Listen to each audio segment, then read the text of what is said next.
ಓಂ ಶಾಂತಿ. ಇಂದಿನ ಪರಮಾತ್ಮನ ಮಹಾವಾಕ್ಯ ಮುರುಳಿ ದಿನಾಂಕ 27-3-2024. ಬಾಪ್ತಾದ ಮಧುಬನ. ಮಧುರ ಮಕ್ಕಳೇ, ಸತ್ಯವನ್ನು ಹೇಳುವಂತವರು ಒಬ್ಬ ಪರಮಾತ್ಮ ತಂದೆ ಆಗಿದ್ದಾರೆ. ಆದ್ದರಿಂದ ಒಬ್ಬ ತಂದೆ ಹೇಳುವಂತಹ ಮಾತನ್ನು ಕೇಳಿ, ಮನುಷ್ಯರು ಹೇಳುವ ಮಾತನ್ನು ಕೇಳಬೇಡಿ.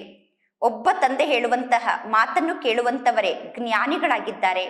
ಇಂದಿನ ಪ್ರಶ್ನೆಯಾಗಿದೆ, ಯಾರೆಲ್ಲ ಆತ್ಮರು ನಮ್ಮ ದೇವಿ ದೇವತಾ ಮನೆತನದ ಆತ್ಮರಾಗಿದ್ದಾರೋ ಅವರ ಮುಖ್ಯ ಲಕ್ಷಣ ಏನಾಗಿರುತ್ತದೆ? ಉತ್ತರ: ದೇವಿ ದೇವತಾ ಮನೆತನದ ಆತ್ಮರಿಗೆ ಈ ಜ್ಞಾನ ಬಹಳ ಒಳ್ಳೆಯ ಜ್ಞಾನ ಆಗಿದೆ ಮತ್ತು ಈ ಜ್ಞಾನ ಬಹಳ ಮಧುರವಾದ ಜ್ಞಾನ ಆಗಿದೆ ಎಂದು ಅನುಭವ ಆಗುತ್ತದೆ. ದೇವಿ ದೇವತಾ ಮನೆತನದ ಆತ್ಮರು ಮನುಷ್ಯರ ಮತವನ್ನು ತ್ಯಾಗ ಮಾಡಿ ಈಶ್ವರಿಯ ಮತದಂತೆ ನಡೆಯಲು ಪ್ರಾರಂಭ ಮಾಡುತ್ತಾರೆ. ಶ್ರೀಮತದ ಆಧಾರದಿಂದ ನಾವು ಶ್ರೇಷ್ಠರಾಗುತ್ತೇವೆ ಅನ್ನುವ ವಿಚಾರ ಅವರ ಬುದ್ಧಿಯಲ್ಲಿ ಇರುತ್ತದೆ. ಈಗ ಪುರುಷೋತ್ತಮ ಸಂಗಮ ಯುಗ ನಡೆಯುತ್ತಿದೆ. ಈಗಲೇ ನಾವು ಉತ್ತಮ ಪುರುಷರಾಗಬೇಕು. ಓಂ ಶಾಂತಿ. ಮಧುರಾತಿ ಮಧುರ ಆತ್ಮಿಕ ಮಕ್ಕಳೇ, ಆತ್ಮ ಅಭಿಮಾನಿ ಭವ. ದೇಹಾಭಿಮಾನವನ್ನು ತ್ಯಾಗ ಮಾಡಿ ಸ್ವಯಂವನ್ನು ಆತ್ಮ ಎಂದು ತಿಳಿದುಕೊಳ್ಳಿ. ನಿಮಗೆ ಗೊತ್ತಿದೆ, ಪರಮಾತ್ಮ ತಂದೆ ಒಬ್ಬರೇ ಆಗಿದ್ದಾರೆ. ಈ ಬ್ರಹ್ಮ ತಂದೆಗೆ ಪರಮಾತ್ಮ ಎಂದು ಕರೆಯುವುದಿಲ್ಲ. ಬ್ರಹ್ಮ ತಂದೆಯ 84 ಜನ್ಮದ ಕಥೆಯನ್ನು ನೀವು ಅರ್ಥ ಮಾಡಿಕೊಂಡಿದ್ದೀರಾ. ಈಗ ಇದು ಈ ಬ್ರಹ್ಮ ತಂದೆಯ ಅಂತಿಮ ಜನ್ಮ ಆಗಿದೆ. ಪರಮಾತ್ಮ ತಂದೆ ತಿಳಿಸುತ್ತಾರೆ, ನಾನು ಈ ಬ್ರಹ್ಮನ ತನುವಿನಲ್ಲೇ ಬರಬೇಕು. ಯಾರು ಸಂಪೂರ್ಣ 84 ಜನ್ಮವನ್ನು ಪಡೆದುಕೊಂಡಿದ್ದಾರೋ ಅದೇ ಬ್ರಹ್ಮನ ತನುವಿನಲ್ಲಿ ನಾನು ಬರಬೇಕಾಗುತ್ತದೆ ಎಂದು ಪರಮಾತ್ಮ ತಂದೆ ತಿಳಿಸುತ್ತಾರೆ. ಪರಮಾತ್ಮ ತಂದೆ ಬ್ರಹ್ಮನ ತನುವಿನಲ್ಲಿ ಬಂದು ಬ್ರಹ್ಮ ತಂದೆಗೂ ಕೂಡ 84 ಜನ್ಮದ ಕಥೆಯ ಬಗ್ಗೆ ತಿಳಿಸುತ್ತಾರೆ. ನಿಮಗೆ ನಿಮ್ಮ 84 ಜನ್ಮದ ಕಥೆಯ ಬಗ್ಗೆ ಗೊತ್ತಿರಲಿಲ್ಲ. ನಾನೇ ಬಂದು ನಿಮಗೆ ನಿಮ್ಮ 84 ಜನ್ಮದ ಕಥೆಯನ್ನು ತಿಳಿಸುತ್ತೇನೆ ಎಂದು ತಂದೆ ತಿಳಿಸುತ್ತಾರೆ. ಮೊದಲು ನೀವೆಲ್ಲರೂ ಈ ಸೃಷ್ಟಿಯಲ್ಲಿ ದೇವಿ ದೇವತೆಗಳಾಗಿದ್ದೀರಿ. ಈಗ ಪುನಃ ದೇವತೆ ಆಗುವುದಕ್ಕೋಸ್ಕರ ಪುರುಷಾರ್ಥವನ್ನು ಮಾಡಬೇಕು. ಮೊದಲನೇ ಜನ್ಮದಿಂದ ನೀವೆಲ್ಲರೂ ಪುನರ್ಜನ್ಮವನ್ನು ಪಡೆದುಕೊಳ್ಳಲು ಪ್ರಾರಂಭ ಮಾಡುತ್ತೀರಾ. ಈಗ ಪರಮಾತ್ಮ ತಂದೆ ತಿಳಿಸುತ್ತಾರೆ, ನಾನೀಗ ನಿಮಗೆ ಯಾವ ಮಾತನ್ನು ತಿಳಿಸುತ್ತಿದ್ದೇನೋ ಅದೇ ಸತ್ಯವಾದ ಮಾತಾಗಿದೆ. ಇನ್ನು ಜಗತ್ತಿನಲ್ಲಿ ನೀವು ಎಷ್ಟೆಲ್ಲ ಮಾತನ್ನು ಕೇಳಿದ್ದೀರೋ ಅದೆಲ್ಲ ಅಸತ್ಯ ಮಾತಾಗಿದೆ. ನೀವೆಲ್ಲರೂ ಪರಮಾತ್ಮ ತಂದೆಗೆ ಸತ್ಯ ಎಂದು ಕರೆಯುತ್ತೀರಾ. ಅಂದರೆ ಪರಮಾತ್ಮ ತಂದೆ ಸತ್ಯವನ್ನು ಹೇಳುವಂತಹ ತಂದೆ ಆಗಿದ್ದಾರೆ. ಪರಮಾತ್ಮ ತಂದೆ ಸತ್ಯ ಧರ್ಮವನ್ನು ಸ್ಥಾಪನೆ ಮಾಡುವುದಕ್ಕೋಸ್ಕರ ಈ ಸೃಷ್ಟಿಗೆ ಬರುತ್ತಾರೆ. ಹೇಳಲಾಗುತ್ತದೆ, ಸತ್ಯವನ್ನು ಹೇಳುವಂತವರು ಸದಾ ನೃತ್ಯವನ್ನು ಮಾಡುತ್ತಿರುತ್ತಾರೆ ಎಂದು. ಅಂದ ಮೇಲೆ ಈಗ ನೀವು ಸದಾ ಸತ್ಯವಂತರಾಗಿದ್ದೀರಾ. ಅಂದ ಮೇಲೆ ನೀವೀಗ ಖುಷಿಯ ನೃತ್ಯವನ್ನು ಸದಾ ಮಾಡಬೇಕು. ಇದು ಜ್ಞಾನದ ಡ್ಯಾನ್ಸ್ ಆಗಿದೆ. ನೀವೀಗ ಜ್ಞಾನದ ನೃತ್ಯವನ್ನು ಮಾಡುತ್ತಿದ್ದೀರಾ. ಜಗತ್ತಿನ ಜನ ಶ್ರೀಕೃಷ್ಣನ ಕಥೆಯಲ್ಲಿ ತೋರಿಸುತ್ತಾರೆ, ಕೃಷ್ಣ ಮುರುಳಿಯನ್ನು ನುಡಿಸಿದರು, ಕೃಷ್ಣ ನೃತ್ಯವನ್ನು ಮಾಡಿದರು ಎಂದು. ಶ್ರೀಕೃಷ್ಣ ಸತ್ಯುಗದ ಮಾಲೀಕ ಆಗಿದ್ದಾರೆ. ಶ್ರೀಕೃಷ್ಣ ಸತ್ಯದ ಜಗತ್ತಿನ ಮಾಲೀಕ ಆಗಿದ್ದಾರೆ. ಆದರೆ ಕೃಷ್ಣನನ್ನು ಸತ್ಯದ ಜಗತ್ತಿನ ಮಾಲೀಕನನ್ನಾಗಿ ಯಾರು ಮಾಡಿದರು? ಸತ್ಯದ ಜಗತ್ತನ್ನು ಸ್ಥಾಪನೆ ಮಾಡುವಂತವರು ಯಾರಾಗಿದ್ದಾರೆ? ಸತ್ಯುಗ ಸತ್ಯದ ಜಗತ್ತಾಗಿದೆ. ಈ ಕಲಿಯುಗ ಅಸತ್ಯದ ಜಗತ್ತಾಗಿದೆ. ಭಾರತ ದೇಶ ಸತ್ಯದ ಜಗತ್ತಾಗಿತ್ತು. ಯಾವಾಗ ಈ ಲಕ್ಷ್ಮೀ ನಾರಾಯಣರ ರಾಜ್ಯ ಇತ್ತೋ ಆಗ ಭಾರತ ದೇಶ ಸತ್ಯುಗ ಆಗಿತ್ತು, ಸತ್ಯದ ಜಗತ್ತಾಗಿತ್ತು. ಆ ಸಮಯದಲ್ಲಿ ಬೇರೆ ಯಾವ ದೇಶವೂ ಇರಲಿಲ್ಲ. ಮನುಷ್ಯರಿಗೆ ಸ್ವರ್ಗ ಎಲ್ಲಿದೆ ಅನ್ನುವುದೂ ಕೂಡ ಗೊತ್ತಿಲ್ಲ. ಯಾರಾದರೂ ಸತ್ತರೆ ಸತ್ತವರು ಸ್ವರ್ಗದ ನಿವಾಸಿಯಾದರು ಎಂದು ಎಲ್ಲರೂ ಹೇಳುತ್ತಾರೆ. ಪರಮಾತ್ಮ ತಂದೆ ತಿಳಿಸುತ್ತಾರೆ, ನೀವೆಲ್ಲರೂ ಈಗ ಉಲ್ಟಾ ನೇತಾಡುತ್ತಿದ್ದೀರಾ. ನೀವೆಲ್ಲರೂ ಈಗ ಮಾಯೆಗೆ ಅಧೀನರಾಗಿದ್ದೀರಾ. ಪರಮಾತ್ಮ ತಂದೆ ಬಂದು ನಮ್ಮ ಜೀವನವನ್ನು ಸರಿಪಡಿಸುತ್ತಿದ್ದಾರೆ. ಅಂದರೆ ನಮ್ಮನ್ನು ಒಳ್ಳೆಯವರನ್ನಾಗಿ ಮಾಡುತ್ತಿದ್ದಾರೆ. ನಿಮಗೆ ಗೊತ್ತಿದೆ, ಭಕ್ತರಿಗೆ ಭಕ್ತಿಯ ಫಲವನ್ನು ನೀಡುವಂತವರು ಭಗವಂತ ತಂದೆ ಆಗಿದ್ದಾರೆ. ಈ ಸಮಯದಲ್ಲಿ ಎಲ್ಲರೂ ಭಕ್ತಿಯನ್ನು ಮಾಡುತ್ತಿದ್ದಾರೆ. ಜಗತ್ತಿನಲ್ಲಿ ಎಷ್ಟೆಲ್ಲ ಶಾಸ್ತ್ರ ಮುಂತಾದದ್ದು ಇದೆಯೋ ಅದೆಲ್ಲ ಭಕ್ತಿ ಮಾರ್ಗದಾಗಿದೆ. ಈ ಸಮಯದಲ್ಲಿ ಗೀತಾ ಜ್ಞಾನವನ್ನು ಪರಮಾತ್ಮ ತಂದೆ ಮಕ್ಕಳಿಗೆ ತಿಳಿಸುತ್ತಿದ್ದಾರೆ. ಈ ಸಮಯದಲ್ಲಿ ಎಷ್ಟೆಲ್ಲ ಗೀತೆಗಳನ್ನು ಜಗತ್ತಿನ ಜನ ಹಾಡುತ್ತಿದ್ದಾರೋ ಆ ಎಲ್ಲ ಗೀತೆಗಳು ಭಕ್ತಿ ಮಾರ್ಗದ ಗೀತೆಗಳಾಗಿದೆ. ಜ್ಞಾನ ಮಾರ್ಗದಲ್ಲಿ ಯಾವುದೇ ಪ್ರಕಾರದ ಭಜನೆ ಇರುವುದಿಲ್ಲ. ನಿಮಗೆ ಗೊತ್ತಿದೆ, ನೀವೀಗ ಶಬ್ದದಿಂದ ದೂರ ಆಗಬೇಕು. ಅಂದರೆ ನೀವೀಗ ವಾಪಸ್ ಮನೆಗೆ ಹೋಗಬೇಕು. ನೀವೀಗ ವಾಣಿಯಿಂದ ದೂರಾಗಿ ವಾಪಸ್ ಮನೆಗೆ ಹೋಗಬೇಕು. ಪರಮಾತ್ಮ ತಂದೆ ತಿಳಿಸುತ್ತಾರೆ, ಮಧುರ ಮಕ್ಕಳೇ, ನೀವೀಗ ಬಾಯಿಂದ ಹೇ ಭಗವಂತ ಎಂದು ಎಂದೂ ಹೇಳಬಾರದು. ಹೇ ಭಗವಂತ ಎಂದು ಕರೆಯುವುದು ಭಕ್ತಿ ಮಾರ್ಗ ಆಗಿದೆ. ಕಲಿಯುಗದ ಅಂತ್ಯದವರೆಗೂ ಭಕ್ತಿ ಮಾರ್ಗ ನಡೆಯುತ್ತಿರುತ್ತದೆ. ಈಗ ಇದು ಪುರುಷೋತ್ತಮ ಸಂಗಮ ಯುಗ ಆಗಿದೆ. ಈ ಸಮಯದಲ್ಲಿ ಪರಮಾತ್ಮ ತಂದೆ ಬಂದು ಜ್ಞಾನವನ್ನು ನೀಡಿ ಜ್ಞಾನದ ಮೂಲಕ ನಿಮ್ಮನ್ನು ಉತ್ತಮ ಪುರುಷರನ್ನಾಗಿ ಮಾಡುತ್ತಾರೆ. ನೀವೆಲ್ಲರೂ ಈಗ ಒಬ್ಬ ತಂದೆಯ ಮತದಂತೆ ನಡೆಯಬೇಕು. ನೀವೀಗ ಕೇವಲ ಈಶ್ವರಿಯ ಮತದಂತೆ ನಡೆಯಬೇಕು. ಈಶ್ವರ ತಂದೆ ಏನೆಲ್ಲವನ್ನು ಹೇಳುತ್ತಿದ್ದಾರೋ ಅದೆಲ್ಲವೂ ಸತ್ಯ ಆಗಿದೆ. ಪರಮಾತ್ಮ ತಂದೆ ಮನುಷ್ಯ ತನುವಿನಲ್ಲಿ ಬಂದು ಜ್ಞಾನವನ್ನು ತಿಳಿಸುತ್ತಾರೆ. ಮೊದಲು ನೀವು ಎಷ್ಟೊಂದು ತಿಳುವಳಿಕೆ ಉಳ್ಳವರಾಗಿದ್ದೀರಿ, ಈಗ ಪುನಃ ನೀವು ಬುದ್ಧಿಹೀನರಾಗಿ ಬಿಟ್ಟಿದ್ದೀರಾ. ಮೊದಲು ನೀವು ಚಿನ್ನದ ಯುಗದಲ್ಲಿ ಇದ್ದೀರಿ, ಈಗ ನೀವು ಕಬ್ಬಿಣದ ಯುಗಕ್ಕೆ ಬಂದಿದ್ದೀರಾ. ಯಾರು ಈ ದೇವತಾ ಧರ್ಮದ ಆತ್ಮರಾಗಿದ್ದಾರೋ ಅವರಿಗೆ ಈ ಜ್ಞಾನ ಬಹಳ ಒಳ್ಳೆಯ ಜ್ಞಾನ ಎಂದು ಅನುಭವ ಆಗುತ್ತದೆ. ದೇವತಾ ಧರ್ಮದ ಆತ್ಮರಿಗೆ ಈ ಜ್ಞಾನ ಬಹಳ ಮಧುರವಾದ ಜ್ಞಾನ ಎಂದು ಅನುಭವ ಆಗುತ್ತದೆ. ಈ ಬ್ರಹ್ಮ ತಂದೆ ಸ್ವಯಂ ಭಗವದ್ಗೀತೆಯನ್ನು ಓದುತ್ತಿದ್ದರು. ಯಾವಾಗ ಬ್ರಹ್ಮ ತಂದೆಗೆ ಪರಮಾತ್ಮ ತಂದೆ ಸಿಕ್ಕರೋ ಆಗ ಬ್ರಹ್ಮ ತಂದೆ ಭಕ್ತಿ ಮಾರ್ಗದ ಈ ಎಲ್ಲಾ ಮಾತನ್ನು ಬಿಟ್ಟು ಬಿಟ್ಟರು. ಬ್ರಹ್ಮ ತಂದೆ ಬಹಳಷ್ಟು ಜನ ಗುರುಗಳ ಬಳಿ ಹೋಗಿದ್ದಾರೆ. ಪರಮಾತ್ಮ ತಂದೆ ಬ್ರಹ್ಮ ತಂದೆಗೆ ತಿಳಿಸಿದರು, ಈ ಎಲ್ಲಾ ಗುರುಗಳು ಭಕ್ತಿ ಮಾರ್ಗದ ಗುರುಗಳಾಗಿದ್ದಾರೆ. ಜ್ಞಾನ ಮಾರ್ಗದಲ್ಲಿ ಒಬ್ಬ ಪರಮಾತ್ಮ ತಂದೆ ಮಾತ್ರ ಗುರು ಆಗಿದ್ದಾರೆ ಎಂದು. ಯಾವಾಗ ಮಕ್ಕಳಾದ ನೀವು ತಂದೆಯಾದ ನನ್ನ ಮೂಲಕ ಜ್ಞಾನವನ್ನು ಕೇಳುತ್ತೀರೋ ಆಗ ನಿಮಗೆ ಜ್ಞಾನಿಗಳು ಎಂದು ಕರೆಯಲಾಗುತ್ತದೆ. ಇನ್ನು ಜಗತ್ತಿನಲ್ಲಿ ಉಳಿದಿದ್ದೆಲ್ಲ ಭಕ್ತಿಯಾಗಿದೆ. ಶ್ರೀಮತ ಶ್ರೇಷ್ಠ ಆಗಿದೆ, ಉಳಿದಿದ್ದೆಲ್ಲ ಮನುಷ್ಯರ ಮತ ಆಗಿದೆ. ಇದು ಈಶ್ವರಿಯ ಮತ ಆಗಿದೆ. ಜಗತ್ತಿನಲ್ಲಿ ರಾವಣ ಮತ ಇದೆ, ಇಲ್ಲಿ ಪರಮಾತ್ಮ ತಂದೆಯ ಮತ ಇದೆ. ಭಗವಾನ್ ವಾಚಾಗಿದೆ. ನೀವು ಎಷ್ಟೊಂದು ಮಹಾನ್ ಭಾಗ್ಯಶಾಲಿಗಳಾಗಿದ್ದೀರಾ. ಆದ್ದರಿಂದ ನಿಮ್ಮ ಈ ಸಮಯದ ಜನ್ಮ ವಜ್ರ ಸಮಾನ ಜನ್ಮ ಆಗಿದೆ. ಈಗ ನಿಮ್ಮ ಜನ್ಮ ವಜ್ರ ಸಮಾನ ಜನ್ಮ ಆಗಿದೆ. ಉಂಗುರದ ಮಧ್ಯದಲ್ಲಿ ವಜ್ರವನ್ನು ಹಾಕಿರುತ್ತಾರೆ. ಮಾಲೆಯಲ್ಲೂ ಕೂಡ ಮೇಲೆ ಹೂವಿರುತ್ತದೆ, ನಂತರ 2 ದೊಡ್ಡ ಮಣಿ ಇರುತ್ತದೆ. ಆ 2 ದೊಡ್ಡ ಮಣಿಗೆ ಆದಂ ಬೀಬಿ ಅಂದರೆ ಆದಿದೇವ ಆದಿದೇವಿ ಎಂದು ಕರೆಯುತ್ತಾರೆ. ನೀವೀಗ ಮಾಲೆಯಲ್ಲಿರುವ ಆ 2 ದೊಡ್ಡ ಮಣಿಗೆ ಮಮ್ಮ ಬಾಬಾ ಎಂದು ಕರೆಯುತ್ತೀರಾ. ಆದಿದೇವ ಮತ್ತು ಆದಿದೇವಿ ಈ ಸಂಗಮ ಯುಗದಲ್ಲೇ ನಿವಾಸವನ್ನು ಮಾಡುತ್ತಿದ್ದಾರೆ. ಸಂಗಮ ಯುಗ ಎಲ್ಲಾ ಯುಗಕ್ಕಿಂತ ಬಹಳ ಉತ್ತಮ ಯುಗ ಆಗಿದೆ. ಸಂಗಮ ಯುಗ ಸರ್ವಶ್ರೇಷ್ಠ ಯುಗ ಆಗಿದೆ. ಸಂಗಮ ಯುಗದ ಸಮಯದಲ್ಲೇ ರಾಜ್ಯ ಸ್ಥಾಪನೆ ಆಗುತ್ತಿದೆ. ಸಂಗಮ ಯುಗದ ಸಮಯದಲ್ಲೇ ಮಕ್ಕಳಾದ ನೀವು 16 ಕಲೆಯಿಂದ ಸಂಪೂರ್ಣರಾಗಬೇಕು. ಹಳೆಯ ಜಗತ್ತನ್ನು ಹೊಸ ಜಗತ್ತನ್ನಾಗಿ ಮಾಡಲು ಪರಮಾತ್ಮ ತಂದೆ ಸಂಗಮ ಯುಗದ ಸಮಯದಲ್ಲೇ ಬರುತ್ತಾರೆ. ಈ ಜಗತ್ತಿನ ಆಯಸ್ಸೆಷ್ಟಾಗಿದೆ ಅನ್ನುವುದು ಮಕ್ಕಳಾದ ನಿಮ್ಮನ್ನು ಬಿಟ್ಟು ಬೇರೆ ಯಾರಿಗೂ ಗೊತ್ತಿಲ್ಲ. ಈ ಸೃಷ್ಟಿ ನಾಟಕದ ಆಯಸ್ಸು 5,000 ವರ್ಷ ಆಗಿದೆ ಅನ್ನುವ ಮಾತು ಮಕ್ಕಳಾದ ನಿಮ್ಮನ್ನು ಬಿಟ್ಟು ಜಗತ್ತಿನಲ್ಲಿ ಬೇರೆ ಯಾರಿಗೂ ಗೊತ್ತಿಲ್ಲ. ಜಗತ್ತಿನ ಜನ ಸೃಷ್ಟಿಯ ಆಯಸ್ಸು ಲಕ್ಷಾಂತರ ವರ್ಷ ಎಂದು ಹೇಳುತ್ತಾರೆ. ಇದೆಲ್ಲ ಅಸತ್ಯ ಮಾತಾಗಿದೆ. ಅಸತ್ಯ ಮಾಯೆ, ಅಸತ್ಯ ಕಾಯ, ಅಸತ್ಯ ಸಂಸಾರ ಎಂದು ಕರೆಯಲಾಗುತ್ತದೆ. ಸತ್ಯ ಸತ್ಯವಾದ ಜಗತ್ತು ಹೊಸ ಜಗತ್ತಾಗಿದೆ.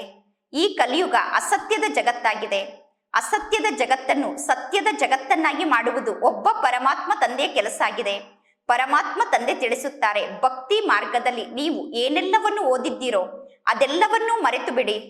ನಿಮ್ಮ ವೈರಾಗ್ಯ ಈಗ ಬೇಹದ್ದಿನ ವೈರಾಗ್ಯ ಆಗಿದೆ. ಜಗತ್ತಿನಲ್ಲಿರುವಂತಹ ಸನ್ಯಾಸಿಗಳು ಕೇವಲ ಮನೆಯನ್ನು ಬಿಟ್ಟು ಇದೇ ಜಗತ್ತಿನಲ್ಲಿ ಕಾಡಿಗೆ ಹೋಗುತ್ತಾರೆ. ಅವರು ಕಾಡಿಗೆ ಹೋಗುವುದೂ ಕೂಡ ನಾಟಕದಲ್ಲಿ ಫಿಕ್ಸ್ ಆಗಿದೆ. ಸನ್ಯಾಸಿಗಳು ಏಕೆ ಕಾಡಿಗೆ ಹೋದರು ಎಂದು ಯಾರೂ ಪ್ರಶ್ನೆಯನ್ನು ಕೇಳುವುದಿಲ್ಲ. ಇದು ಮಾಡಲ್ಪಟ್ಟಂತಹ ಆಟ ಆಗಿದೆ. ಈಗ ಪರಮಾತ್ಮ ತಂದೆ ಮಕ್ಕಳಿಗೆ ಜ್ಞಾನವನ್ನು ತಿಳಿಸುತ್ತಿದ್ದಾರೆ. ಈ ಸೃಷ್ಟಿ ನಾಟಕದಲ್ಲಿ ಈ ರೀತಿ ನಡೆಯುತ್ತದೆ, ಈ ರೀತಿ ನಡೆಯುತ್ತದೆ ಅನ್ನುವ ಜ್ಞಾನದ ಮಾತನ್ನು ಪರಮಾತ್ಮ ತಂದೆ ಈಗ ಮಕ್ಕಳಿಗೆ ತಿಳಿಸುತ್ತಿದ್ದಾರೆ. ಯಾರೆಲ್ಲ ಅನ್ಯ ಧರ್ಮದ ಆತ್ಮರಾಗಿದ್ದಾರೋ ಅವರು ಸ್ವರ್ಗದಲ್ಲಿ ಬರಲು ಸಾಧ್ಯ ಇಲ್ಲ. ಬೌದ್ಧಿ ಮನೆತನದವರು ಸ್ವರ್ಗದಲ್ಲಿ ಬರುವುದಿಲ್ಲ. ಕ್ರಿಶ್ಚಿಯನ್ ಮನೆತನದವರು ಸ್ವರ್ಗದಲ್ಲಿ ಬರುವುದಿಲ್ಲ. ಬೌದ್ಧಿ ಮನೆತನ ಮತ್ತು ಕ್ರಿಶ್ಚಿಯನ್ ಮನೆತನದ ಯಾವ ಆತ್ಮರು ಸ್ವರ್ಗಕ್ಕೆ ಬರುವುದಿಲ್ಲ. ಅವರೆಲ್ಲರೂ ಲೇಟಾಗಿ ಈ ಸೃಷ್ಟಿಗೆ ಬರುತ್ತಾರೆ. ಮೊಟ್ಟ ಮೊದಲು ದೈವಿ ಮನೆತನ ಈ ಸೃಷ್ಟಿಯಲ್ಲಿ ಇರುತ್ತದೆ. ಮೊದಲು ದೈವಿ ಮನೆತನವನ್ನು ಸ್ಥಾಪನೆ ಮಾಡಲಾಗುತ್ತದೆ. ನಂತರ ಇಬ್ರಾಹಿಂ ಬಂದು ತಮ್ಮ ಧರ್ಮವನ್ನು ಸ್ಥಾಪನೆ ಮಾಡುತ್ತಾರೆ. ನಂತರ ಬುದ್ಧ ತಮ್ಮ ಧರ್ಮವನ್ನು ಸ್ಥಾಪನೆ ಮಾಡಲು ಬರುತ್ತಾರೆ. ನಂತರ ಯೇಸು ಕ್ರಿಸ್ತ ಬಂದು ತಮ್ಮ ಧರ್ಮವನ್ನು ಸ್ಥಾಪನೆ ಮಾಡುತ್ತಾರೆ. ಪರಮಾತ್ಮ ತಂದೆ ಪುರುಷೋತ್ತಮ ಸಂಗಮ ಯುಗದಲ್ಲಿ ಬಂದು ದೈವಿ ಮನೆತನವನ್ನು ಸ್ಥಾಪನೆ ಮಾಡುತ್ತಾರೆ. ಇನ್ನು ಎಷ್ಟೆಲ್ಲ ಆತ್ಮರು ಈ ಸೃಷ್ಟಿಗೆ ಬರುತ್ತಾರೋ ಅವರು ತಾಯಿಯ ಗರ್ಭದಲ್ಲಿ ಪ್ರವೇಶವನ್ನು ಮಾಡಿ ನಂತರ ಜನ್ಮವನ್ನು ಪಡೆದುಕೊಳ್ಳುತ್ತಾರೆ. ನಂತರ ಅವರು ಸಣ್ಣ ಮಕ್ಕಳಾಗಿ ಇರುವಂತವರು ದೊಡ್ಡವರಾಗುತ್ತಾರೆ. ಶಿವ ತಂದೆ ಎಂದೂ ಕೂಡ ಸಣ್ಣವರಿಂದ ದೊಡ್ಡವರಾಗುವುದಿಲ್ಲ. ಪರಮಾತ್ಮ ತಂದೆ ಎಂದು ಗರ್ಭದಿಂದ ಜನ್ಮವನ್ನು ಪಡೆದುಕೊಳ್ಳುವುದಿಲ್ಲ. ಬುದ್ಧನ ಆತ್ಮ ಬೇರೆಯವರ ತನುವಿನಲ್ಲಿ ಪ್ರವೇಶವನ್ನು ಮಾಡಿತು. ಅದಕ್ಕಿಂತ ಮೊದಲು ಬೌದ್ಧಿ ಧರ್ಮ ಇರಲಿಲ್ಲ. ಯಾವಾಗ ಬುದ್ಧ ಬೇರೆ ಯಾವುದೋ ವ್ಯಕ್ತಿಯ ತನುವಿನಲ್ಲಿ ಪ್ರವೇಶವನ್ನು ಮಾಡುತ್ತಾರೋ ನಂತರ ಅವರು ಬೌದ್ಧಿ ಧರ್ಮವನ್ನು ಸ್ಥಾಪನೆ ಮಾಡುತ್ತಾರೆ. ಪುನಃ ಬುದ್ಧನ ಆತ್ಮ ತಾಯಿಯ ಗರ್ಭದ ಮೂಲಕ ಪುನರ್ಜನ್ಮವನ್ನು ಪಡೆದುಕೊಳ್ಳುತ್ತದೆ. ಅಂದ ಮೇಲೆ ಬುದ್ಧನ ಆತ್ಮ ಕೂಡ ಅವಶ್ಯವಾಗಿ ತಾಯಿಯ ಗರ್ಭದಲ್ಲಿ ಪ್ರವೇಶವನ್ನು ಮಾಡುತ್ತದೆ. ಬೌದ್ಧಿ ಧರ್ಮವನ್ನು ಕೇವಲ ಒಬ್ಬರು ಸ್ಥಾಪನೆ ಮಾಡಿದ್ದಾರೆ. ಅವರ ಹಿಂದೆ ಬೌದ್ಧಿ ಧರ್ಮದ ಉಳಿದ ಎಲ್ಲ ಆತ್ಮರು ಬರುತ್ತಾ ಹೋಗುತ್ತಾರೆ. ನಂತರ ಬೌದ್ಧಿ ಧರ್ಮದ ಸಂಖ್ಯೆ ವೃದ್ಧಿಯಾಗುತ್ತಾ ಹೋಗುತ್ತದೆ. ಯಾವಾಗ ಲಕ್ಷಾಂತರ ಜನ ಬೌದ್ಧಿಗಳು ಈ ಸೃಷ್ಟಿಗೆ ಬರುತ್ತಾರೋ ಆಗ ಅವರ ರಾಜ್ಯ ನಡೆಯುತ್ತದೆ. ಬೌದ್ಧಿಗಳ ರಾಜ್ಯ ಕೂಡ ಇತ್ತು. ಪರಮಾತ್ಮ ತಂದೆ ತಿಳಿಸುತ್ತಾರೆ, ಎಲ್ಲಾ ಧರ್ಮದವರು ಲೇಟಾಗಿ ಈ ಸೃಷ್ಟಿಗೆ ಬರುತ್ತಾರೆ. ಅಂದ ಮೇಲೆ ಆ ಧರ್ಮ ಸ್ಥಾಪಕರಿಗೆ ಗುರು ಎಂದು ಕರೆಯಲು ಸಾಧ್ಯ ಇಲ್ಲ. ಗುರು ಕೇವಲ ಒಬ್ಬ ಪರಮಾತ್ಮ ತಂದೆಯಾಗಿದ್ದಾರೆ. ಇನ್ನು ಉಳಿದ ಧರ್ಮ ಸ್ಥಾಪಕರು ಬಂದು ತಮ್ಮ ಧರ್ಮವನ್ನು ಸ್ಥಾಪನೆ ಮಾಡಿ ಪುನಃ ಅವರು ಕೆಳಗಡೆ ಇಳಿಯಲು ಪ್ರಾರಂಭ ಮಾಡುತ್ತಾರೆ. ಪರಮಾತ್ಮ ತಂದೆ ಎಲ್ಲರನ್ನು ವಾಪಸ್ ಮೇಲೆ ಕರೆದುಕೊಂಡು ಹೋಗುತ್ತಾರೆ. ಪರಮಾತ್ಮ ತಂದೆ ಎಲ್ಲರನ್ನು ಮೇಲಿರುವಂತಹ ಮುಕ್ತಿಧಾಮಕ್ಕೆ ಕರೆದುಕೊಂಡು ಹೋಗುತ್ತಾರೆ. ನಂತರ ಮುಕ್ತಿಧಾಮದಿಂದ ಪ್ರತಿಯೊಬ್ಬರು ಕೆಳಗಡೆ ಈ ಜಗತ್ತಿಗೆ ಬಂದು ಪಾತ್ರವನ್ನು ಮಾಡುತ್ತಾರೆ. ನೀವೆಲ್ಲರೂ ಜೀವನ್ ಮುಕ್ತಿಯಿಂದ ನಂತರ ಕೆಳಗಡೆ ಇಳಿಯಲು ಪ್ರಾರಂಭ ಮಾಡುತ್ತೀರಾ. ಅನ್ಯ ಧರ್ಮದ ಆತ್ಮರು ಮುಕ್ತಿಧಾಮದಿಂದ ಈ ಸೃಷ್ಟಿಗೆ ಬಂದು ಕೆಳಗಡೆ ಇಳಿಯಲು ಪ್ರಾರಂಭ ಮಾಡುತ್ತಾರೆ. ಅಂದ ಮೇಲೆ ಅನ್ಯ ಧರ್ಮದ ಆತ್ಮರಿಗೆ ಹೇಗೆ ಮಹಿಮೆಯನ್ನು ಮಾಡಲು ಸಾಧ್ಯ? ಅಂದ ಮೇಲೆ ಅನ್ಯ ಧರ್ಮದ ಆತ್ಮರಿಗೆ ಮಹಿಮೆಯನ್ನು ಮಾಡಲು ಸಾಧ್ಯ ಇಲ್ಲ. ಆ ಸಮಯದಲ್ಲಿ ಜ್ಞಾನ ಕೂಡ ಪ್ರಾಯಲೋಪ ಆಗಿಬಿಡುತ್ತದೆ.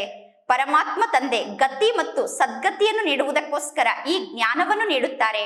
ಪರಮಾತ್ಮ ತಂದೆ ಎಂದು ತಾಯಿಯ ಗರ್ಭದಲ್ಲಿ ಪ್ರವೇಶವನ್ನು ಮಾಡುವುದಿಲ್ಲ. ಪರಮಾತ್ಮ ತಂದೆ ಈ ಬ್ರಹ್ಮನ ತನುವಿನಲ್ಲಿ ಕುಳಿತಿದ್ದಾರೆ.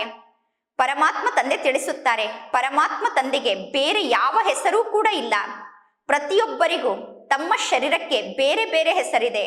ಪರಮಾತ್ಮ ತಂದೆ ಹೆಸರು ಪರಮಾತ್ಮ ಆಗಿದೆ. ಪರಮಾತ್ಮ ತಂದೆ ಜ್ಞಾನದ ಸಾಗರ ಆಗಿದ್ದಾರೆ.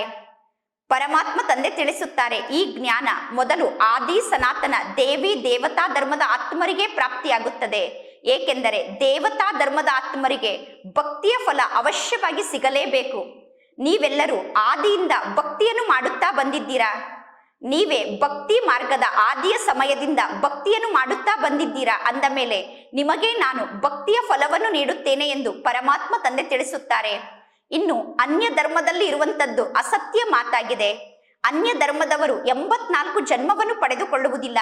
ಪರಮಾತ್ಮ ತಂದೆ ತಿಳಿಸುತ್ತಾರೆ, ಮಕ್ಕಳೇ, ನೀವೀಗ ಆತ್ಮ ಅಭಿಮಾನಿಯಾಗಿ ಸತ್ಯಯುಗದಲ್ಲಿ ದೇವತೆಗಳು ತಿಳಿದುಕೊಳ್ಳುತ್ತಾರೆ, ನಾವು ಒಂದು ಶರೀರವನ್ನು ತ್ಯಾಗ ಮಾಡಿ ಇನ್ನೊಂದು ಶರೀರವನ್ನು ಧಾರಣೆ ಮಾಡಿಕೊಳ್ಳುತ್ತೇವೆ. ಅಂದ ಮೇಲೆ ಇದರಲ್ಲಿ ದುಃಖದ ಮಾತೇ ಇಲ್ಲ.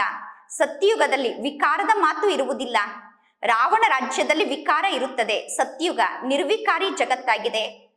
ನೀವೀಗ ಎಲ್ಲರಿಗೂ ಎಷ್ಟೊಂದು ಜ್ಞಾನದ ಮಾತನ್ನು ತಿಳಿಸುತ್ತೀರಾ. ಆದರೆ ಜಗತ್ತಿನ ಜನ ಈ ಜ್ಞಾನದ ಮಾತನ್ನು ಒಪ್ಪಿಕೊಳ್ಳುವುದಿಲ್ಲ. ಕಲ್ಪದ ಮೊದಲಿನಂತೆ ಯಾರು ಜ್ಞಾನವನ್ನು ಅರ್ಥ ಮಾಡಿಕೊಳ್ಳಬೇಕೋ ಅವರೇ ಜ್ಞಾನವನ್ನು ಅರ್ಥ ಮಾಡಿಕೊಳ್ಳುತ್ತಾರೆ. ಕಲ್ಪದ ಮೊದಲು ಯಾರು ಈ ಜ್ಞಾನದ ಮಾತನ್ನು ಸ್ವೀಕಾರ ಮಾಡಿದ್ದರೋ ಅವರೇ ಈಗಲೂ ಜ್ಞಾನದ ಮಾತನ್ನು ಸ್ವೀಕಾರ ಮಾಡುತ್ತಾರೆ. ಕಲ್ಪದ ಮೊದಲು ಯಾರು ಜ್ಞಾನವನ್ನು ಕೇಳಿದ್ದರೋ ಅವರೇ ಶ್ರೇಷ್ಠ ಪದವಿಯನ್ನು ಪಡೆದುಕೊಳ್ಳುತ್ತಾರೆ. ಯಾರು ಈ ಜ್ಞಾನದ ಮಾತನ್ನು ಸ್ವೀಕಾರ ಮಾಡುವುದಿಲ್ಲವೋ ಅವರು ಸತ್ಯಯುಗದಲ್ಲಿ ಶ್ರೇಷ್ಠ ಪದವಿಯನ್ನು ಪಡೆದುಕೊಳ್ಳುವುದಿಲ್ಲ. ಸತ್ಯಯುಗದಲ್ಲಿ ಎಲ್ಲರೂ ಸುಖ, ಶಾಂತಿ, ಪವಿತ್ರತೆಯ ರಾಜ್ಯದಲ್ಲಿ ನಿವಾಸವನ್ನು ಮಾಡುತ್ತಾರೆ. ಸತ್ಯಯುಗದಲ್ಲಿ ಎಲ್ಲರ ಜೀವನದಲ್ಲೂ ಪವಿತ್ರತೆ, ಸುಖ, ಶಾಂತಿ ಇರುತ್ತದೆ. ಪರಮಾತ್ಮ ತಂದೆ ಎಲ್ಲಾ ಮಕ್ಕಳ ಮನೋಕಾಮನೆಯನ್ನು 21 ಜನ್ಮಕ್ಕೋಸ್ಕರ ಪೂರ್ಣ ಮಾಡುತ್ತಿದ್ದಾರೆ. ಈಗ 21 ಜನ್ಮಕ್ಕೋಸ್ಕರ ನಿಮ್ಮೆಲ್ಲರ ಮನೋಕಾಮನೆ ಪೂರ್ಣ ಆಗುತ್ತದೆ. ಸತ್ಯಯುಗದಲ್ಲಿ ನಿಮಗೆ ಯಾವ ಇಚ್ಛೆಯೂ ಇರುವುದಿಲ್ಲ. ಸತ್ಯಯುಗದಲ್ಲಿ ದೇವತೆಗಳಿಗೆ ಯಾವ ಇಚ್ಛೆಯೂ ಇರುವುದಿಲ್ಲ. ಸತ್ಯಯುಗದಲ್ಲಿ ದೇವತೆಗಳ ಬಳಿ ಬಹಳಷ್ಟು ಆಹಾರ ಧಾನ್ಯ ಇರುತ್ತದೆ. ಸತ್ಯಯುಗದಲ್ಲಿ ನಿಮಗೆ ಎಲ್ಲಾ ಪ್ರಾಪ್ತಿಗಳು ಸಿಕ್ಕಿರುತ್ತದೆ. ಮೊದಲು ಈ ಬಾಂಬೆ ಇರಲಿಲ್ಲ. ದೇವತೆಗಳು ಎಂದೂ ಕೂಡ ಸಮುದ್ರ ತೀರದಲ್ಲಿ ರಾಜ್ಯವನ್ನು ಆಳುವುದಿಲ್ಲ. ಉಪ್ಪು ನೀರಿನ ಸಮುದ್ರ ತೀರದಲ್ಲಿ ದೇವತೆಗಳ ರಾಜ್ಯ ಇರುವುದಿಲ್ಲ. ದೇವತೆಗಳ ಮಹಲ್ ಮಧುರವಾದ ನದಿಯ ಬಳಿ ಇರುತ್ತದೆ. ಸಿಹಿ ನದಿಯ ನೀರಿನ ಬಳಿ ದೇವತೆಗಳ ಮಹಲ್ ಇರುತ್ತದೆ. ಸತ್ಯಯುಗದಲ್ಲಿ ದೇವತೆಗಳೇ ನಿವಾಸವನ್ನು ಮಾಡುತ್ತಾರೆ. ಮಧುರವಾದ ನದಿ ತೀರದಲ್ಲಿ ದೇವತೆಗಳು ನಿವಾಸವನ್ನು ಮಾಡುತ್ತಾರೆ. ಸತ್ಯಯುಗದಲ್ಲಿ ಬಹಳ ಕಡಿಮೆ ಜನ ಮನುಷ್ಯರು ಇರುತ್ತಾರೆ. ಒಬ್ಬೊಬ್ಬರ ಬಳಿ ಬಹಳಷ್ಟು ಜಮೀನಿರುತ್ತದೆ. ಸತ್ಯಯುಗದಲ್ಲಿ ಒಬ್ಬೊಬ್ಬ ಮನುಷ್ಯರ ಬಳಿ ಬಹಳಷ್ಟು ಜಮೀನಿರುತ್ತದೆ. ಶಾಸ್ತ್ರದಲ್ಲಿ ತೋರಿಸುತ್ತಾರೆ, ಸುಧಾಮ 2 ಮುಷ್ಟಿ ಅವಲಕ್ಕಿಯನ್ನು ಕೊಟ್ಟಿದ್ದಕ್ಕೆ ಸುಧಾಮನಿಗೆ ಮಹಲ್ ಪ್ರಾಪ್ತಿಯಾಯಿತು ಎಂದು. ಮನುಷ್ಯರು ಈಶ್ವರನ ಹೆಸರಿನಲ್ಲಿ ದಾನ ಪುಣ್ಯವನ್ನು ಮಾಡುತ್ತಾರೆ. ಪರಮಾತ್ಮ ತಂದೆ ಕೇಳುತ್ತಾರೆ, ಈಶ್ವರ ಬಿಕಾರಿಯಾಗಿದ್ದಾರೇನು? ಈಶ್ವರ ತಂದೆ ಬಿಕಾರಿಯಂತೂ ಅಲ್ಲ.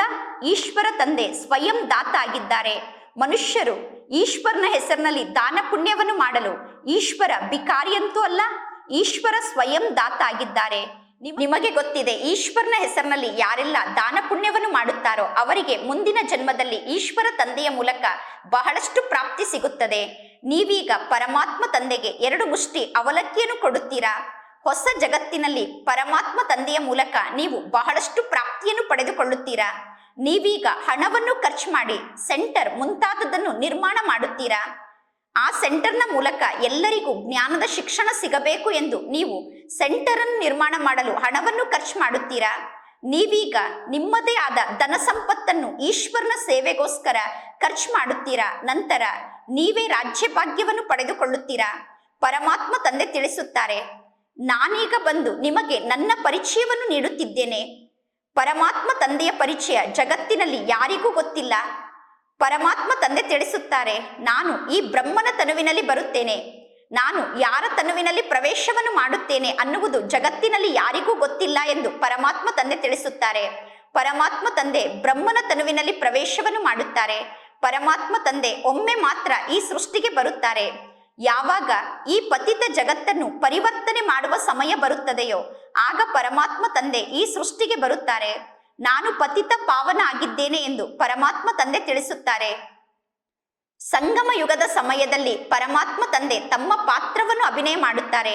ಸಂಗಮ ಯುಗದಲ್ಲೇ ತಂದೆ ಪಾತ್ರವನ್ನು ಅಭಿನಯ ಮಾಡಬೇಕಾಗುತ್ತದೆ. ಅಂದ ಮೇಲೆ ಪರಮಾತ್ಮ ತಂದೆ ತಮ್ಮ ಸಮಯಕ್ಕೆ ಸರಿಯಾಗಿ ಈ ಸೃಷ್ಟಿಗೆ ಬರುತ್ತಾರೆ. ಪರಮಾತ್ಮ ಶಿವ ತಂದೆ ಈ ಬ್ರಹ್ಮನ ತನುವಿನಲ್ಲಿ ಯಾವಾಗ ಪ್ರವೇಶವನ್ನು ಮಾಡುತ್ತಾರೆ ಅನ್ನುವುದು ಮಕ್ಕಳಾದ ನಿಮಗೆ ಗೊತ್ತಾಗುವುದಿಲ್ಲ. ಇನ್ನು ಶ್ರೀಕೃಷ್ಣ ಯಾವಾಗ ಜನ್ಮವನ್ನು ಪಡೆದುಕೊಂಡರು ಅನ್ನುವ ತಿಥಿ, ತಾರೀಖ್, ನಿಮಿಷ, ಗಂಟೆಯ ಬಗ್ಗೆ ಎಲ್ಲರೂ ಬರೆಯುತ್ತಾರೆ. ಪರಮಾತ್ಮ ತಂದೆ ಬ್ರಹ್ಮನ ತನುವಿನಲ್ಲಿ ಯಾವಾಗ ಪ್ರವೇಶವನ್ನು ಮಾಡಿದರು ಅನ್ನುವ ತಿಥಿ, ತಾರೀಖ್, ನಿಮಿಷವನ್ನು ಯಾರೂ ಹೇಳಲು ಸಾಧ್ಯ ಇಲ್ಲ. ಈ ಬ್ರಹ್ಮ ತಂದೆಗೂ ಕೂಡ ಪರಮಾತ್ಮ ತಂದೆ ತಮ್ಮ ತನುವಿನಲ್ಲಿ ಯಾವಾಗ ಪ್ರವೇಶವನ್ನು ಮಾಡಿದರು ಅನ್ನುವುದು ಗೊತ್ತಿರಲಿಲ್ಲ. ಯಾವಾಗ ಪರಮಾತ್ಮ ತಂದೆ ಜ್ಞಾನವನ್ನು ಹೇಳಿದರೋ ಆಗ ಬ್ರಹ್ಮ ತಂದೆಗೆ ಪರಮಾತ್ಮ ತಂದೆ ತಮ್ಮ ತನುವಿನಲ್ಲಿ ಪ್ರವೇಶವನ್ನು ಮಾಡಿದರು ಅನ್ನುವುದು ಗೊತ್ತಾಯಿತು. ಪರಮಾತ್ಮ ತಂದೆ ಬ್ರಹ್ಮನ ತನುವಿನಲ್ಲಿ ಪ್ರವೇಶವನ್ನು ಮಾಡಿದ ತಕ್ಷಣ ಎಲ್ಲರೂ ಪರಮಾತ್ಮ ತಂದೆಗೆ ಆಕರ್ಷಿತ ಆದರು. ಹಾಗೆ ನೋಡಿದರೆ ಬ್ರಹ್ಮನ ಆತ್ಮದಲ್ಲಿ ಬಹಳಷ್ಟು ಕಲ್ಮಶ ಜಾಸ್ತಿ ಇತ್ತು.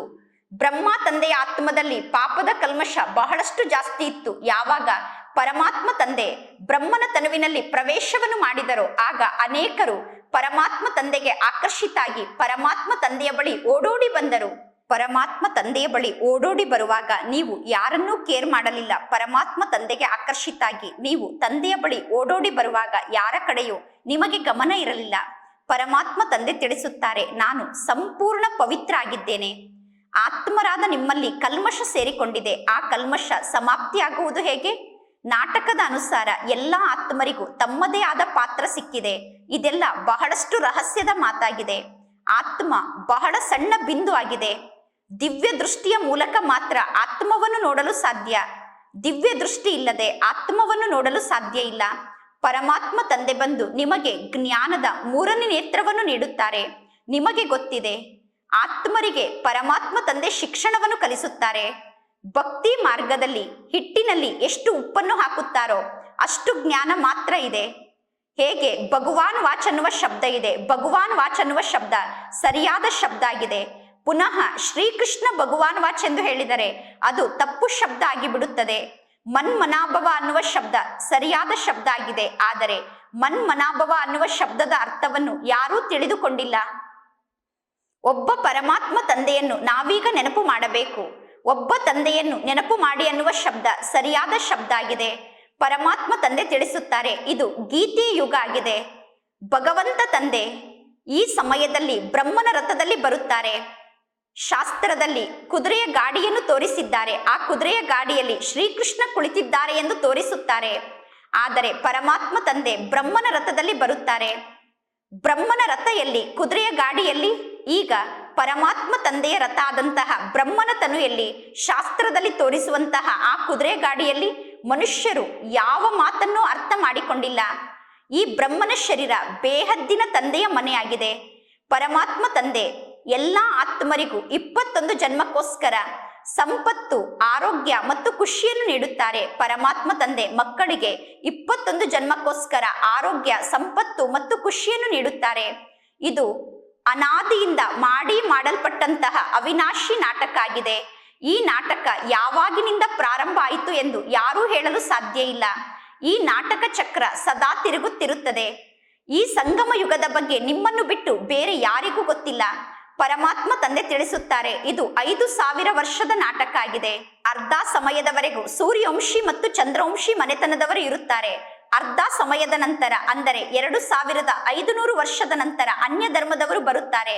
ಕೇವಲ 2500 ವರ್ಷದಲ್ಲಿ ಉಳಿದ ಎಲ್ಲಾ ಧರ್ಮದವರು ಬರುತ್ತಾರೆ. ನಿಮಗೆ ಗೊತ್ತಿದೆ, ಸತ್ಯುಗ ನಿರ್ವಿಕಾರಿ ಜಗತ್ತಾಗಿದೆ. ನೀವೀಗ ಯೋಗದ ಬಲದಿಂದ ವಿಶ್ವದ ರಾಜ್ಯವನ್ನು ಪಡೆದುಕೊಳ್ಳುತ್ತಿದ್ದೀರಾ. ಕ್ರಿಶ್ಚಿಯನ್ನರು ಸ್ವಯಂ ತಿಳಿದುಕೊಂಡಿದ್ದಾರೆ, ನಮಗೆ ಯಾರೋ ಪ್ರೇರಣೆಯನ್ನು ನೀಡುತ್ತಿದ್ದಾರೆ ಎಂದು. ವಿನಾಶಕ್ಕೋಸ್ಕರ ನಾವು ಎಷ್ಟೆಲ್ಲಾ ವಸ್ತುವನ್ನು ನಿರ್ಮಾಣ ಮಾಡುತ್ತಿದ್ದೇವೆ ಅಂದ ಮೇಲೆ ವಿನಾಶಕ್ಕೋಸ್ಕರ ಇಷ್ಟೆಲ್ಲ ವಸ್ತುವನ್ನು ನಿರ್ಮಾಣ ಮಾಡಲು ನಮಗೆ ಯಾರೋ ಪ್ರೇರಣೆಯನ್ನು ನೀಡುತ್ತಿದ್ದಾರೆ ಎಂದು ಕ್ರಿಶ್ಚಿಯನ್ನರು ತಿಳಿದುಕೊಂಡಿದ್ದಾರೆ. ಕ್ರಿಶ್ಚಿಯನ್ನರು ಹೇಳುತ್ತಾರೆ, ನಾವೀಗ ಎಂತಹ ಬಾಂಬನ್ನು ನಿರ್ಮಾಣ ಮಾಡುತ್ತೇವೆ ಅಂದರೆ ಆ ಬಾಂಬ್ನ ಮೂಲಕ ಇಂತಹ ಒಂದು ಜಗತ್ತಲ್ಲ, ಇಂತಹ 10 ಜಗತ್ತನ್ನು ಕೂಡ ನಾವು ಸಮಾಪ್ತಿ ಮಾಡಬಹುದು. ಇಂತಹ 10 ಜಗತ್ತನ್ನು ಸಮಾಪ್ತಿ ಮಾಡುವಂತಹ ಬಾಂಬನ್ನು ನಾವೀಗ ನಿರ್ಮಾಣ ಮಾಡುತ್ತಿದ್ದೇವೆ ಎಂದು ಕ್ರಿಶ್ಚಿಯನ್ನರು ಹೇಳುತ್ತಾರೆ. ಪರಮಾತ್ಮ ತಂದೆ ತಿಳಿಸುತ್ತಾರೆ, ನಾನು ಸ್ವರ್ಗವನ್ನು ಸ್ಥಾಪನೆ ಮಾಡಲು ಬಂದಿದ್ದೇನೆ, ಇನ್ನು ವಿನಾಶವನ್ನು ಅನ್ಯ ಧರ್ಮದವರು ಮಾಡುತ್ತಾರೆ. ಒಳ್ಳೆಯದು. ಮಧುರಾತಿ ಮಧುರ ಅಗಲಿ ಹೋಗಿ ಮರಳಿ ಸಿಕ್ಕಿರುವ ಮಕ್ಕಳ ಪ್ರತಿ ಮಾತ್ಪಿತಾ ಬಾಪ್ತಾದರವರ ನೆನಪು, ಪ್ರೀತಿ ಹಾಗೂ ಸುಪ್ರಭಾತ. ಆತ್ಮಿಕ ಮಕ್ಕಳಿಗೆ ಆತ್ಮಿಕ ತಂದೆಯ ನಮಸ್ತೆ, ಆತ್ಮಿಕ ತಂದೆಗೆ ಆತ್ಮಿಕ ಮಕ್ಕಳ ನೆನಪು, ಪ್ರೀತಿ ಹಾಗೂ ನಮಸ್ತೆ ನಮಸ್ತೆ ನಮಸ್ತೆ. ಧಾರಣೆಗೋಸ್ಕರ ಮುಖ್ಯ ಸಾರ. ಫಸ್ಟ್ ಪಾಯಿಂಟ್, ಬೇಹದ್ದಿನ ವೈರಾಗಿಗಳಾಗಿ ಇಲ್ಲಿಯವರೆಗೂ ಭಕ್ತಿ ಮಾರ್ಗದಲ್ಲಿ ಏನೆಲ್ಲವನ್ನು ಓದಿದ್ದೀರೋ ಅಥವಾ ಏನೆಲ್ಲವನ್ನು ಕೇಳಿದ್ದೀರೋ ಅದೆಲ್ಲವನ್ನೂ ಮರೆಯಬೇಕು. ಒಬ್ಬ ತಂದೆಯ ಮೂಲಕ ಜ್ಞಾನವನ್ನು ಕೇಳಿ, ಒಬ್ಬ ತಂದೆಯ ಶ್ರೀಮತದಂತೆ ನಡೆದು ಸ್ವಯಂವನ್ನು ಶ್ರೇಷ್ಠ ಆತ್ಮನನ್ನಾಗಿ ಮಾಡಿಕೊಳ್ಳಬೇಕು. ಸೆಕೆಂಡ್ ಪಾಯಿಂಟ್, ಹೇಗೆ ಪರಮಾತ್ಮ ತಂದೆ ಸಂಪೂರ್ಣ ಪವಿತ್ರ ಆಗಿದ್ದಾರೆ, ಪರಮಾತ್ಮ ತಂದೆಯಲ್ಲಿ ಯಾವುದೇ ಪ್ರಕಾರದ ಕಲ್ಮಶ ಇಲ್ಲ, ಅದೇ ರೀತಿ ನಾವು ಕೂಡ ಪವಿತ್ರರಾಗಬೇಕು. ನಾಟಕದಲ್ಲಿ ಪ್ರತಿಯೊಬ್ಬ ಪಾತ್ರಧಾರಿಯ ಪಾತ್ರ ಅಕ್ಯುರೇಟ್ ಆಗಿದೆ. ಈ ಸೃಷ್ಟಿ ನಾಟಕದಲ್ಲಿ ಪ್ರತಿಯೊಬ್ಬರಿಗೂ ತಮ್ಮದೇ ಆದ ಸರಿಯಾದ ಪಾತ್ರ ಸಿಕ್ಕಿದೆ ಅನ್ನುವ ನಾಟಕದ ರಹಸ್ಯವನ್ನು ಅರ್ಥ ಮಾಡಿಕೊಂಡು ನಾಟಕದ ಆಧಾರದಿಂದ ಜೀವನವನ್ನು ನಡೆಸಬೇಕು. ಇಂದಿನ ವರದಾನ ಆಗಿದೆ, ಪರಮಾತ್ಮ ತಂದೆ ಮತ್ತು ವರದಾತ ಅನ್ನುವ ಡಬ್ಬಲ್ ಸಂಬಂಧದ ಮೂಲಕ ಡಬ್ಬಲ್ ಪ್ರಾಪ್ತಿಯನ್ನು ಪಡೆದುಕೊಳ್ಳುವಂತಹ ಸದಾ ಶಕ್ತಿಶಾಲಿ ಆತ್ಮರಾಗಿ. ಸರ್ವಶಕ್ತಿಗಳು ಪರಮಾತ್ಮ ತಂದೆಯ ಆಸ್ತಿಯಾಗಿದೆ ಮತ್ತು ಸರ್ವಶಕ್ತಿಗಳು ವರದಾತನ ವರದಾನ ಆಗಿದೆ. ತಂದೆ ಮತ್ತು ವರದಾತ ಅನ್ನುವ ಡಬ್ಬಲ್ ಸಂಬಂಧದ ಮೂಲಕ ಪ್ರತಿಯೊಬ್ಬ ಮಕ್ಕಳು ಪರಮಾತ್ಮ ತಂದೆಗೆ ಮಗುವಾಗಿ ಜನ್ಮವನ್ನು ಪಡೆದುಕೊಂಡ ತಕ್ಷಣ ಈ ಶ್ರೇಷ್ಠ ಪ್ರಾಪ್ತಿಯನ್ನು ಪಡೆದುಕೊಳ್ಳುತ್ತೀರಾ. ಜನ್ಮವನ್ನು ಪಡೆದುಕೊಂಡ ತಕ್ಷಣ ಪರಮಾತ್ಮ ತಂದೆಗೆ ನೀವು ಬಾಲಕರಾಗಿ ಸರ್ವಶಕ್ತಿಗೆ ಮಾಲೀಕರಾಗಿ ಬಿಡುತ್ತೀರಾ. ಈಶ್ವರನಿಗೆ ಮಗುವಾಗಿ ಜನ್ಮವನ್ನು ಪಡೆದುಕೊಂಡ ತಕ್ಷಣ ಸರ್ವಶಕ್ತಿಗಳಿಗೆ ನೀವು ಮಾಲೀಕರಾಗಿ ಬಿಡುತ್ತೀರಾ. ಜೊತೆಗೆ ವರದಾತನ ಸಂಬಂಧದಿಂದ ವರದಾತನಿಗೆ ಮಗುವಾಗಿ ಜನ್ಮವನ್ನು ಪಡೆದುಕೊಂಡ ತಕ್ಷಣ ಮಾಸ್ಟರ್ ಸರ್ವಶಕ್ತಿವಂತರು ನೀವಾಗಿ ಬಿಡುತ್ತೀರಾ. ಏಕೆಂದರೆ ವರದಾತ ಮಾಸ್ಟರ್ ಸರ್ವಶಕ್ತಿವಂತ ಭವ ಅನ್ನುವ ವರದಾನವನ್ನು ನೀಡುತ್ತಾರೆ. ಅಂದ ಮೇಲೆ ಒಬ್ಬ ತಂದೆಯ ಮೂಲಕ ಡಬ್ಬಲ್ ಅಧಿಕಾರ ನಿಮಗೆ ಪ್ರಾಪ್ತಿಯಾಗುತ್ತಿರುವ ಕಾರಣ ಸದಾ ಶಕ್ತಿಶಾಲಿ ಆತ್ಮರಾಗಿ ಬಿಡುತ್ತೀರಾ. ಇಂದಿನ ಸ್ಲೋಗನ್ ಆಗಿದೆ, ದೇಹ ಮತ್ತು ದೇಹದ ಜೊತೆಗೆ ಹಳೆಯ ಸ್ವಭಾವ, ಹಳೆಯ ಸಂಸ್ಕಾರ ಅಥವಾ ಹಳೆಯ ಅವಗುಣದಿಂದ ಭಿನ್ನ ಆಗುವುದೇ ವಿದೇಹಿ ಆಗುವುದಾಗಿದೆ. ನಾವೆಲ್ಲರೂ ಈಗ ವಿದೇಹಿ ಸ್ಥಿತಿಯಲ್ಲಿ ಸ್ಥಿತ ಆಗಬೇಕು. ದೇಹದಿಂದ ಭಿನ್ನ ಆದಂತಹ ವಿದೇಹಿ ಸ್ಥಿತಿಯಲ್ಲಿ ಸ್ಥಿತ ಆದಂತಹ ಆತ್ಮ ಜ್ಯೋತಿ ನಾನಾಗಿದ್ದೇನೆ ಅನ್ನುವ ಅನುಭವವನ್ನು ಮಾಡುವುದಕ್ಕೋಸ್ಕರ ದೇಹವನ್ನು ಮರೆಯಬೇಕು. ದೇಹದ ಜೊತೆಗೆ ಹಳೆಯ ಸ್ವಭಾವ, ಹಳೆಯ ಸಂಸ್ಕಾರ, ಹಳೆಯ ಅವಗುಣದಿಂದ ಸ್ವಯಂವನ್ನು ಭಿನ್ನ ಮಾಡಿಕೊಳ್ಳುವುದೇ ವಿದೇಹಿ ಸ್ಥಿತಿಯಲ್ಲಿ ಸ್ಥಿತ ಆಗುವುದಾಗಿದೆ. ಒಳ್ಳೆಯದು. ನಮ್ಮೆಲ್ಲರ ಅತಿ ಸ್ನೇಹಿ ಬಾಪ್ತಾದರವರ ಹೃದಯದಲ್ಲಿ ರಾಜ್ಯವನ್ನು ಆಳುತ್ತಿದ್ದಂತಹ, ತಮ್ಮ ಜೀವನದ ಮೂಲಕ ಗುಣವನ್ನು ದಾನವಾಗಿ ನೀಡುತ್ತಿದ್ದಂತಹ ಅಥವಾ ತಮ್ಮ ಕರ್ತವ್ಯದ ಮೂಲಕ ಗುಣವನ್ನು ದಾನವಾಗಿ ನೀಡುತ್ತಿರುವಂತಹ, ಸದಾ ವಿದೇಹಿ ಸ್ಥಿತಿಯಲ್ಲಿ ಸ್ಥಿತಾಗಿ ನಿಮಿತ್ತಾಗಿ ಯಜ್ಞದ ರಕ್ಷಣೆಯನ್ನು ಮಾಡುತ್ತಿದ್ದಂತಹ ಮತ್ತು ಅನ್ಯರನ್ನು ಯಜ್ಞದ ರಕ್ಷಣೆಗೆ ನಿಮಿತ್ತರನ್ನಾಗಿ ಮಾಡುತ್ತಿದ್ದಂತಹ ದಾದಿ ಜಾನಕಿಜಿಯವರ ಪುಣ್ಯ ಸ್ಮೃತಿ ದಿನ ಈ ದಿನ ಆಗಿದೆ. 27 ಮಾರ್ಚ್ 2020ಕ್ಕೆ ದಾದಿ ಜಾನಕಿಜಿಯವರು ಅವ್ಯಕ್ತ ವತನದ ನಿವಾಸಿಯಾದರು. ಅವರ ಮೂಲಕ ನಮಗೆ ಎಷ್ಟೆಲ್ಲ ಅಮೂಲ್ಯ ಶಿಕ್ಷಣಗಳು ಪ್ರಾಪ್ತಿಯಾಗಿದೆಯೋ ಸದಾ ಆ ಅಮೂಲ್ಯ ಶಿಕ್ಷಣ ನಮ್ಮ ಕಿವಿಗಳಲ್ಲಿ ಮೊಳಗುತ್ತಿರಬೇಕು.